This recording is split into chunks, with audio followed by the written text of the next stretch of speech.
네, 이번에 한반도의 전쟁 위협을 없애는 여러 가지 군사 분야의 합의도 나왔고 그 가운데 하나가 육상, 바다, 하늘의 완충지대가 확대된 것인데요. 그런데 서해에서는 우리가 사실상 NLL을 포기했다. 또 공중에서는 북한의 장사정포를 정찰할 수 없게 됐다. 이런 지적들이 나왔습니다.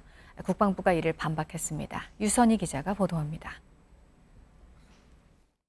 국방부는 지난 19일 서해 완충지대가 남북 80km 구간이라고 밝혔습니다. 이 구간에서는 포사격과 해상 기동훈련을 중지하기로 했기 때문에 일촉즉발의 군사적 대치 상황이 상당 부분 해소된다고 설명했습니다. 하지만 실측 결과 완충지대는 약 135km로 확인됐고 NLL을 기준으로 하면 북측 50km, 우리 측 85km로 나타났습니다.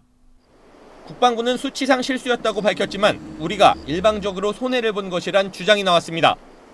우리가 훈련을 못하게 되는 바다 면적이 더 넓기 때문에 사실상 NLL을 포기했다는 겁니다. 하지만 국방부는 지형과 무장, 경력까지 봐야 한다고 반박했습니다.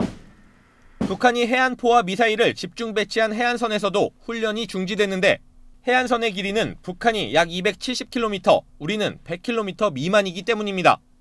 해안포는 북한이 우리의 6배, 포병은 8배 많아 실질적인 훈련 중단은 북한이 더 많다는 설명입니다.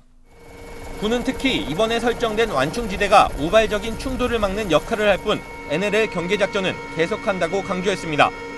공중 완충지대를 두고는 장사정포, 정찰, 포기 논란이 일었습니다.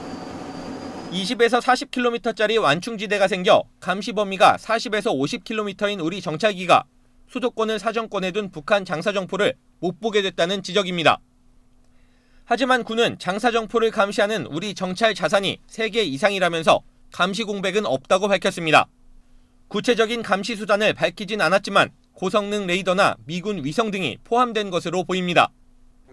나아가 문재인 대통령은 군사 합의를 잘 이행해 나간다면 북한 장사정포의 위협을 근본적으로 없앨 수 있을 거라고 말했습니다.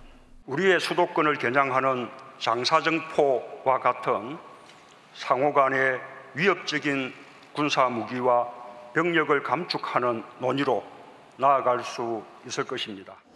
군은 공중 완충지대를 두고 미군과 마찰이 예상된다는 지적엔 사전 협의가 있었다고 해명했고 미 국방부도 합의서 내용을 동맹인 한국과 철저하게 검토하고 논의하겠다고 발표했습니다. JTBC 유선입니다.